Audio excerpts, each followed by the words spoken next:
Stop codon नावाची काही concept आहे NCERTमध्ये. स्टॉप कोडॉन काय आहे? तर 3 कोडॉन असे आहेत, त्यांना आपण स्टॉप कोडॉन म्हणतो.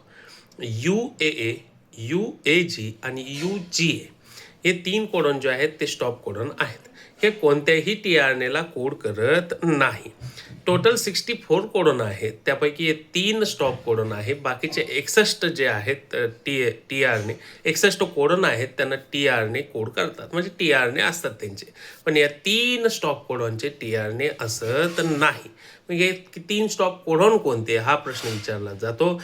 तर UAA, UAG आणि UGA. आता ह्या 3 कोडॉनचे अँटी कोडॉन नेचरमध्ये अवेलेबल राहत नाही.